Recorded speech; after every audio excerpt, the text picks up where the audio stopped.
I was going to ask you what your thoughts on are The Notebook, but I figured I'd spare you the anger. Yeah, I'd be happy to rant about the Notebook. Lovely. Oh my god. We could an entire episode designated to pop cultural references and their stupidity. That'll be an episode. We can pull up clips from the Notebook, and we can destroy clips. True. It'd be like Bible bingo, but instead it's bingo on the Notebook. You just pick a spot and then press play and then start going from there. Yeah, I've never been more angry than when I watched the Notebook. It was actually funny because I had looked at that blog you put on rom-coms and their villainy, and you had alluded to the fact that you saw red when you thought about the Notebook, and it was funny because we watched it recently, and it's one of the shows that even my dad is not he's a man, so he's like, rom-coms, no thank you, but he said this one, in terms of the old age love and him trying to bring her back, he's like, that's very sentimental. So I had to really put my glasses on. I was like, okay, Megha hates this movie. Why? And I was like, think. And then I kind of thought about the fact that she was so indecisive, because that didn't make sense to me, especially the true love that you've been alluding to this whole episode. I'm like, okay, if you clearly have it with this individual, why did the whole second half of the movie have to exist in the first place? Meeting the other man and then doing all of that. So it's like, okay, I can see why she might potentially look at all that, because her indecisiveness, and then playing it was a very dumb thing of, I get to have my cake and eat it too, which women are very nefarious for. So I was like, okay, I can see it there. That makes sense to me. Yeah, I'm just, I'm taking the advantage this week because my husband's traveling for some work. And so it was like, normally I have to be cognizant of family time, be like, okay, I could, if I'm going to do a podcast, it has to be an hour, but I'm just going to bed after this. Yeah, right. Well, that's why, so with the Notebook, we don't have to get so in depth that you see red, because we want you to sleep well. No, I'm totally fine with exposing this trash. I'm actually looking up the Notebook plot right now so that we can go through it. But yeah, so when I started watching the Notebook, I had been told by so many people that this was the rom-com, like the romance movie to watch. Yeah. And in fact, I'd been told by lots of guys that every girl loves this movie. And I had just never gotten around to watching it. I'd seen all the pictures of her costumes, and I was like, oh, wow, like, love her clothes, her makeup, so pretty. And but I had already developed like an instant dislike of anything everybody else liked, because it made me suspect it, because it was probably going to be stupid. And that's not just me being a hipster. I think that's just me being wise. My suspicions were true, of course. And because if you live in a culture where everyone has a messed up idea of love, the romance movie that those people love is certainly going to not be good. So that was my logic, and it worked out just fine, because The Notebook is an entire movie about justifying a cheater and a coward and making her a heroine. Yeah. Yeah, no, that's literally the whole second half of the movie. I love your blunt force trauma. Trope that's not just in The Notebook, but it's fed its way into so many romance movies and in pop literature and pop culture, where they justify cheating. And I just hate that trope, because I think, so The Notebook is about this girl named Allie who is a teenager, and she falls in love with this guy who is, from the wrong side of the tracks, and he's poor, but she loves him in like a joyous, innocent kind of way. But even the way that they get together is really weird, where he like risks his life on some Ferris wheel and he threatens to kill himself. so that she'll say yes to him on a date, and there's no like natural flirtation that leads up to it. It's true. So it's all a bit weird in the beginning, but you kind of overlook it because many stories have a weird beginning.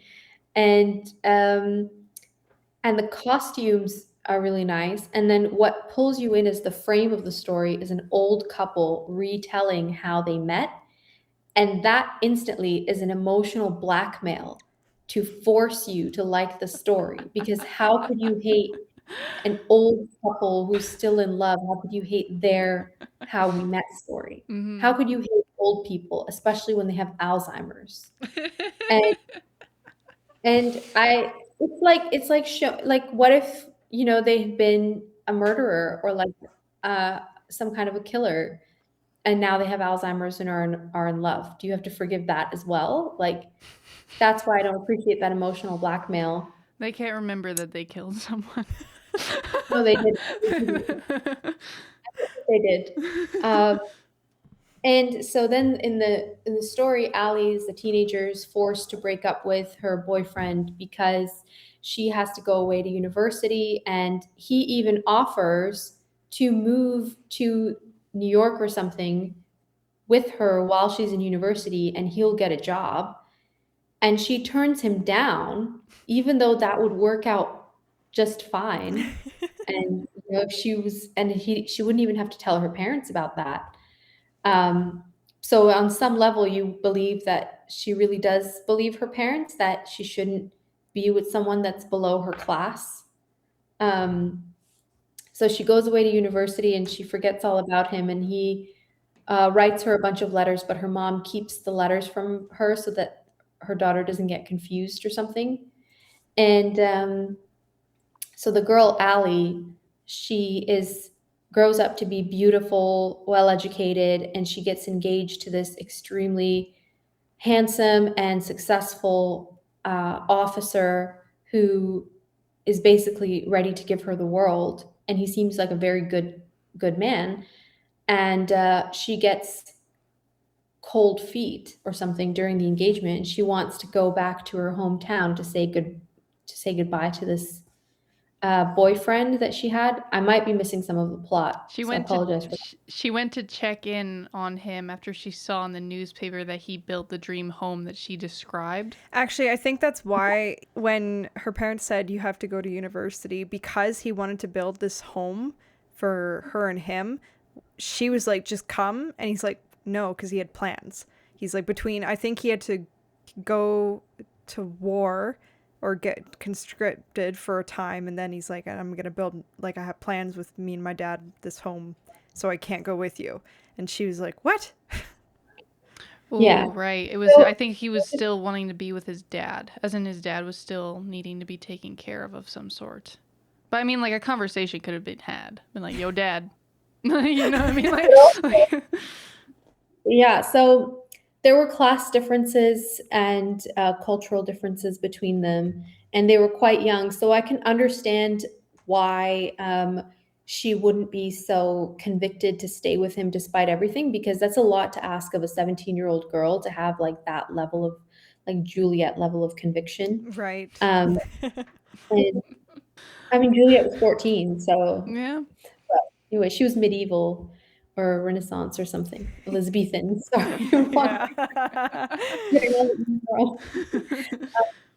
Yeah. So she basically, at that moment, she had the potential to be a heroine if she had just been honest with her fiance and said, I don't know if I'm ready to marry you, so I'm going to call off the engagement because I need to go and like go back to my hometown and think for a bit, and then, like, you know, and then I'll decide if I really want to get married or not, because you know, she wasn't sure.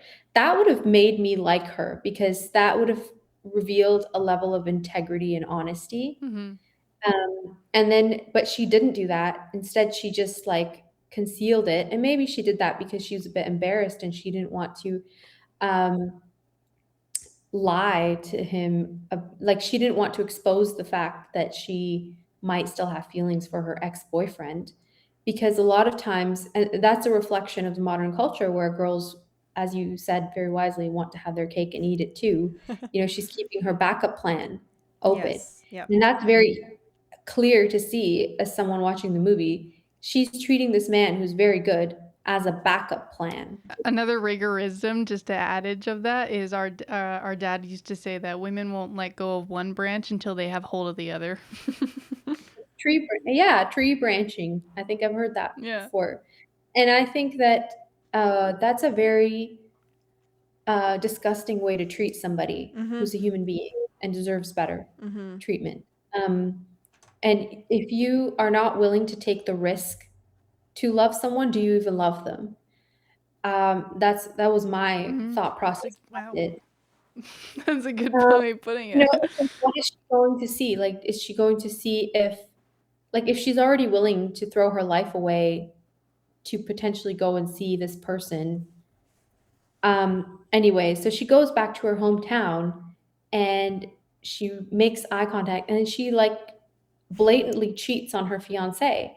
And all of these moments, like these kissing moments and these explicit sex scenes that do not need to be in a movie, like that's so unclassy and undignified as well, to put like actual pornography in movies. And I think that we've just become so okay with it as a culture because we're desensitized, but actually it's not very good at all. And there were ways that people insinuated these plot points in the past that are just not done anymore. And my adage to that is, like, as you just said, there's a classier way to show that, oh, maybe they're gonna go get it on, like, you know what I mean? It's like like then they both walk like looking at each other into the bedroom. Next scene, like you can fill in the blank. You don't need to watch it, but another point that I was gonna say about that is Lost, because I totally lost my train of thought. So keep going, and it might come back. The whole time that I'm watching this, they expected me as the viewer to say, "Oh, they're still in love. That's so cute." But me as the viewer, I was watching this thinking about the fact that she's cheating. Yeah. She's actively cheating on her lovely fiance who has done nothing wrong. Like, it's not even like, oh, he was a horrible person and she was being forced to marry him against her will. And, it's nothing like that. It was her own decision to marry him. He's a lovely person. And that doesn't mean that she has to marry him, but she doesn't have to cheat on him either. And then there's another scene where the guy that she's supposedly in love with has been using a woman as well. Like, he's got this friends with benefits who's like a widow with a child that he's sleeping with as well, which also made me disgusted, because like, what kind of guy does that? Like, I understand, men have needs as women have needs, but there's like, he couldn't get a normal girlfriend that he liked. It shows a level of disdain for the character, because what kind of person would share themselves with someone that they don't even like very much? Because it was clear that he didn't even like that woman that he was with, the widow. It was just overall like the only person that I seemed to remotely like in the whole story was the fiance that got cheated on.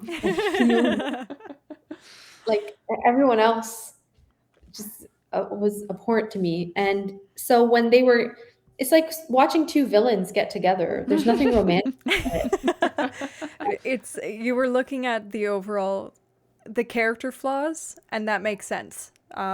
Because of your well-rounded outlook on people, and you look at people as individuals, brains and bodies, and not just, female, male. You look at humanity as their inherent wholes. You address this movie as you address everything else, and you went, these are terrible character flaws. They are making, like, there's no integrity in either of their decisions, which you're right.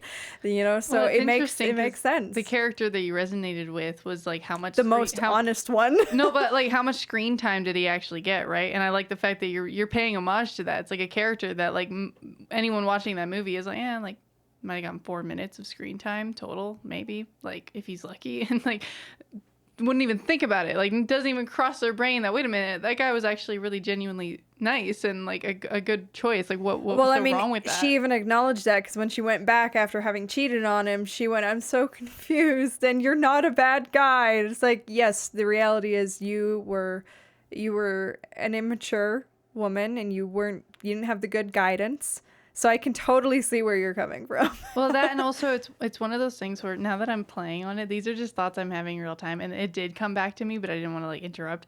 But the part where they're talking about, I guess, like, or showing the sex scenes and all that fun jazz, I'm thinking to myself, if you had cold feet, right? And you wanted to go back to your hometown to confirm, because you're like, whoa, this guy built the dream home that I talked about in our summer fling, and now he's in the freaking newspapers. That's a little I kind of want to go see this for myself and see, what is he, a psychopath? I'm not gonna lie, that'd be my first actual thing, is going like, whoa, this guy clearly did not know how to like let go and like figure out how to live his life without me, and that's kind of creepy. But if I had gone, like, you don't need to necessarily show that, oh look, they need to have intercourse in order to show that they still love each other, or to show that they still have a connection. I'm like, that's not necessary. The little boat ride, right, where they're like having the little swan thingy, like, first of all, they made that really awkward. It could have just been them like chit-chatting, feeling like they're confused. She's like, oh, like, I really like showing like she's actually thinking about it, instead of just, oh, I'm letting my feelings get like tossed out the fucking window. Yeah, that's the thing. There was no development of character. Like the little girl that left at 17 or whatever, same woman getting married. That's kind of what that shows, because she didn't think it through then. She just went on the whim, and same thing now.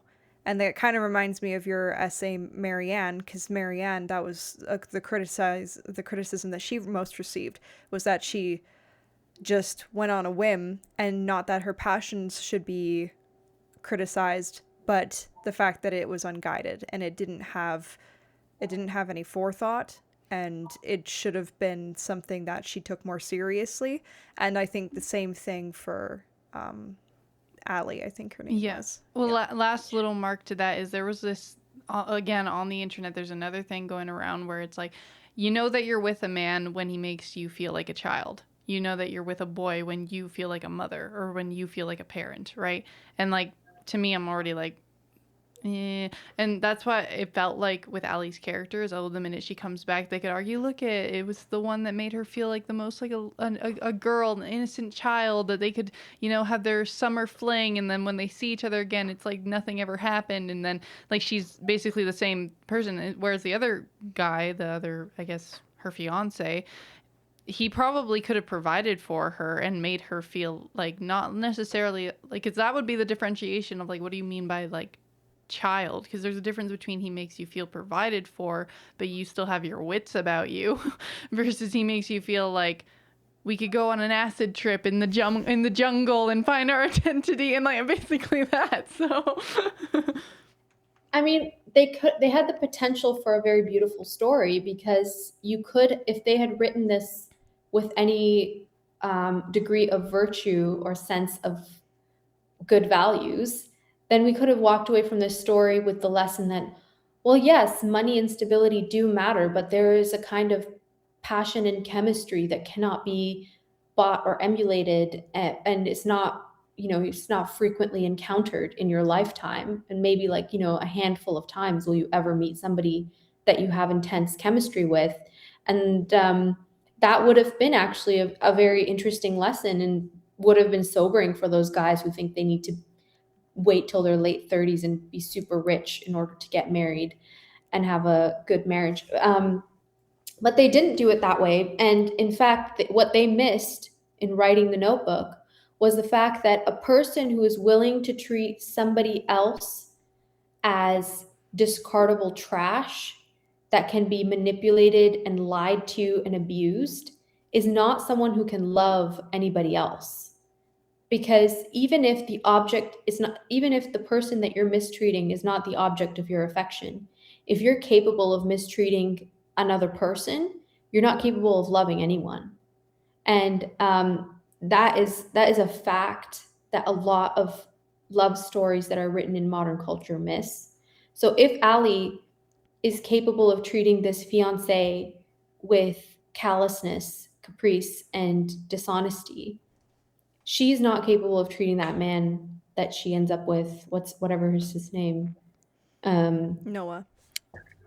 Noah, was that his name? No, With Noah was Ryan Gosling's character. yeah. So she's not capable of treating Ryan Gosling well, if that's her personality and her character. And then on top of that, even when she's like, let's say they find out that they do have chemistry when they finally do get back together,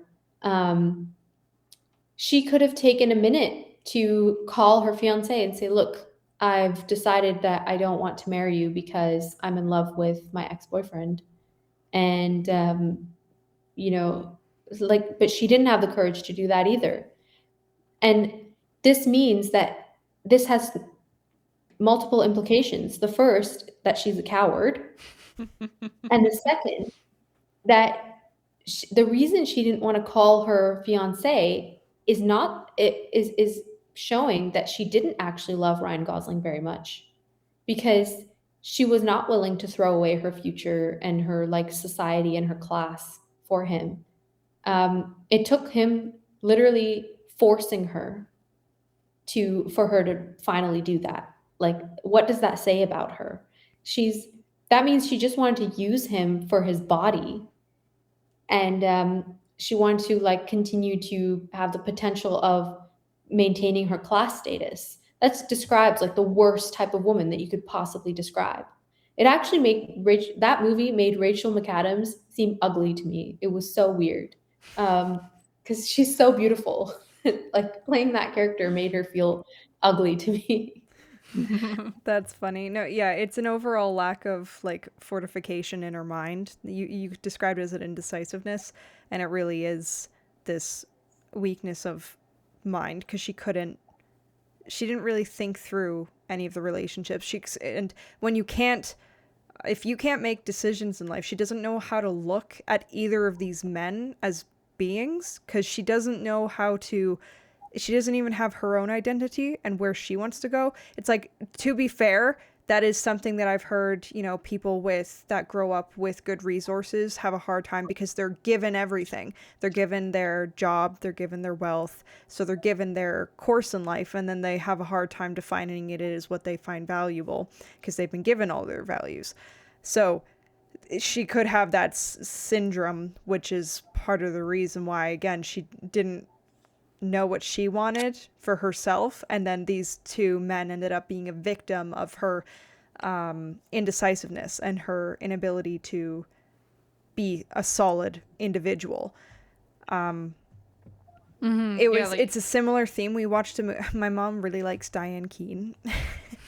And when Diane Keaton passed, my mom said, let's go on a Diane Keaton binge. And there's a movie called Because I Said So. And it was with Mandy Moore, who's the voice of Tangled. And it's pretty much the exact same plot. She ends up getting with two guys, and then she cheats on both of them because she can't decide which one she wants to get with because of like peer pressure. And so she ends up cheating the whole time. And the point you bring up is a very valid one. The fact that if you can't figure out how to get your values, your own virtue, hold yourself and your mind in a solid strength and grace, then how do you actually love any of the individuals? And you alluded to it in our previous episode, that they show you how to get with somebody, because of course you end up getting the guy or getting the girl in the end of these movies. But The Notebook being the exception where they show you, see, they made it work, even if it was forceful. But in, Because I Said So, in most other movies, they don't show you the long term, if you actually get to keep it. Because the reality probably is that they don't, because clearly these women do not know how to operate themselves. And so, like you said, they don't know how to actually love these men. So you get and start the relationship, but then they don't know how to stay there because they can't maintain their own consistency and solidarity of character, so it ends up falling apart over time. Well, it plays into your article of the normalization of heartbreak because, That too. well, it does because like then you have these women like that are portrayed in the film of like, oh, I don't know what I want, and a lot of times even in the essay you were alluding to the fact that it's like you said you were kind of like it was approaching it from a standpoint of like, don't get me wrong, the argument can be made that when you are, I guess, trying to uh, test the waters, so to speak. You're with someone and you're trying to see if this is going to work. If your chemistry's aligned, if you two are a good fit for each other, then you are acquiring what you like and what you don't like, what you're looking for, what you're not looking for. You might stumble into something and you realize, holy shit, like some people are like, I was oblivious to the fact that I actually could have had someone like you and I didn't know it, that I could deserve someone that treats me like this way. Or it could be, oh, I do not want that at all. That is not going to work whatsoever. But I feel like, do you have to necessarily go into a relationship to learn that? Or can you not, I don't know, have some foresight, again, of answering that question of, well, what do you want?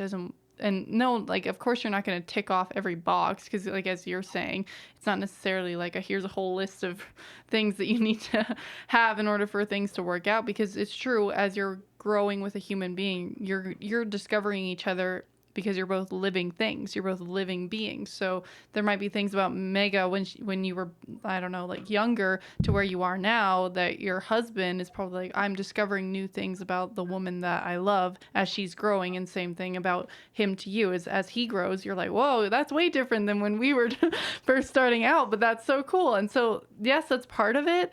But I guess it's trying to figure out, well, where is that balance between, I guess, sort of like you don't want to date people as in like what they're showing as in, well, it's try them on like a used handbag, like you were saying, of, oh, it was for me in this era, but now I'm in my new girl era and I'm dyeing my hair blonde, so I need someone else. It's like, well, that's a little too stagnant of even how you think about yourself, as if it's like a period in transitions of like, well, hold on, you can still, that's why even when I was thinking of the skills portion of your essays and you were talking about it and it's how you don't necessarily want to just attribute someone's value to their skills, I was like, well, what you can look for is, are they the type of person that would go out of their way to learn that? And like, so that would be something that I would look for, is like, oh, they might not know how to do this, but their personality to me shows like they're the type of person that would attempt, or they're the person that, because they, not necessarily just the girl thing of like, you're doing it because I said so, or because you love me. It's like, well, you would hope, right? Some men just do some task for their wives and their families because they genuinely love them. But it's also because maybe they have a sort of, I don't know, a willingness to participate, even if it's not just necessarily the incentive of you specifically. Maybe they have a care for humanity that is a little bit just a little bit beyond themselves to be like, no, I'll do that even if I don't necessarily want to, or maybe I do want to. And so that's a lot of like blurbage, but what do you think of that? Yeah, I think that the teachability is a huge thing. And when you're dating someone, you want to look at whether or not that's why you look at their values rather than their actual skills, for example, because, a girl who's like a good person and she loves you will learn to cook for you, even if she's not an amazing cook from the beginning, if that's something that is important to you. Um, yeah, and coming back to the Notebook, I think that it's just that they don't teach you. It's just like a complete worship of the passions without any adherence to values whatsoever. And I think that when you're talking about a marriage, like it leads all the way up to them being old and her having dementia, and he's still loyal to her. Um, like that's why it just seems to fall flat, because they never talked about developing the values that would lead to that kind of enduring love. And also, there's nothing that the girl ever has to sacrifice for anyone. It was like a female. I can see why a lot of women would love this movie, because it's like a self-insert female character. Everybody worships me. I can do nothing wrong, and I never have to give up anything, but everyone has to give up stuff for me. And the end. And like it's um I'm just imagining like a male version of this story if it ever came out. Like it would be directed by Andrew Tate, you know? Dude. Like, a man who's got two women and he's cheating on them both, and like, he's like, he never has to give up anything, but everyone's like falling over themselves to give him stuff, and like it's just so, it would be such a weird story, and we would call it out immediately, like that's stupid. What kind of story is that? um and like and we wouldn't tolerate it for 1 second. But it's weird that we tolerate it from girls, and it's always the girl doing the infidelity. It's never the other way around. So I think it's the infidelity that ruined The Notebook for me, and also the lack of any kind of actual um, relationship. They just like shouted at each other and they called it chemistry. I never actually detect, okay, I have to contrast it with something in order to show that I'm not just like a cynic. So there's a movie called A Walk to Remember. Have you seen it? No, but With now Mandy. I want to. You're gonna write it down? Okay. Yeah, I'm doing it right now.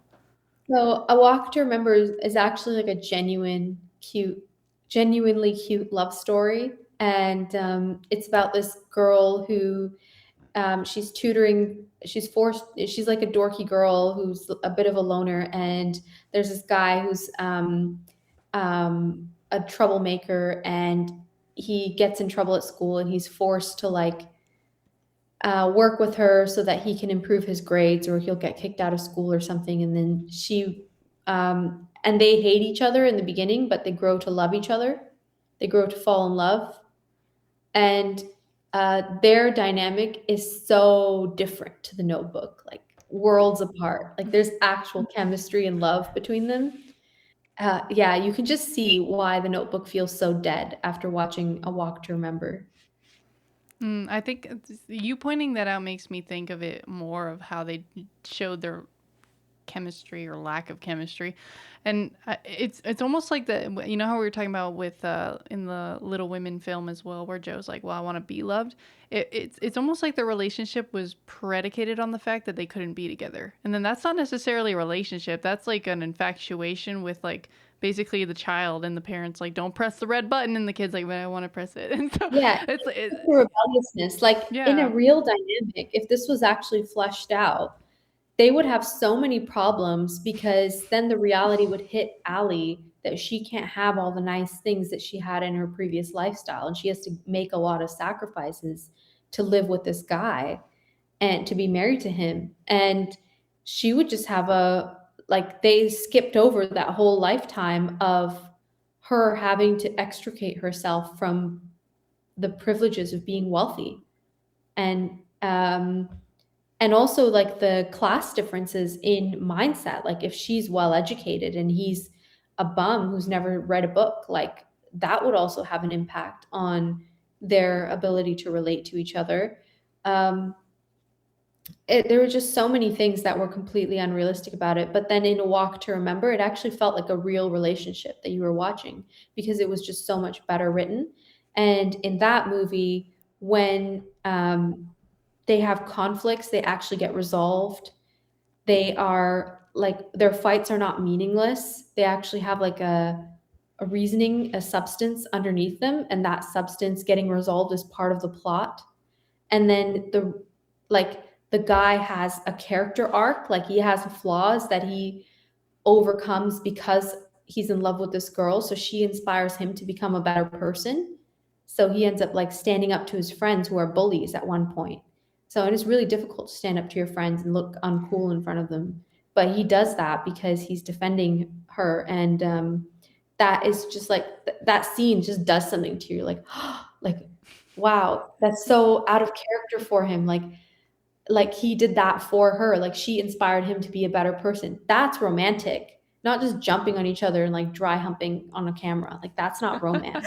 I know I get what you're saying, because he gave Noah's character, that was a part of his big romantic speech, it's infamous, when he's in the rain and then he's saying, I want you, we're supposed to make each other better people. So he says all the right things, but neither of them actually grew. Yeah. Neither of them. So Neither of them become better people, and I think that is the mark of a real love story, is that you right, become a better person right. through it. And in fact, Romeo and Juliet was not a love story. A lot of people mistake it for being a love story. It was actually a cautionary tale about idolatry and blasphemy. Many people don't get that because they're taught it badly. Yeah. Um, That's a good thing then, because honestly, when I read it, like the whole time, I'm like, what are these idiots doing? Like, what are they doing? It was the perfect example. Like, it shows the intelligence of the writer, because that's exactly what the Greek myths were. It was supposed to teach you and give you four warnings too about what, there's a reason there's so much irony, to teach you lessons, and these are the things that you learn from, you don't repeat. And Shakespeare did the same thing in Romeo and Juliet, but in the schools they're like, it's a love story. I'm like, no, no, no, no. He was trying to replicate the Greek stories, and by giving us a lesson of what not to do. yeah, because they both die in the end. That should be a warning. Right? Right? And how much death in the Greek myths are there? No, Megha, because it's in the vows, it's till death do us part. And so we have to be able to be willing to kill ourselves for our love. Like, don't you get that? Is that not? That's right, Megha. She's like, what? She's looking at you like, don't gaslight me. Yeah, but A Walk to Remember is an amazing love story. And I also liked Ella Enchanted. I don't know if you've seen that movie. Oh, yeah. That one Really? was so cute. That one ended up having a really cute love story too, because for the same reason, and I rewatched it recently to for academic reasons. Basically, you know that, your life's good when. Yeah, when my husband's away, I can watch all the girly movies that I want. Barbie and the Diamond Castle. Oh my gosh! Connected. Yes. Protected. Sorry. So in Ella Enchanted, I realized, like, wait, why does this love story still hit me every time I see it, even though it's like not even that well acclaimed of a movie? Why does this still work?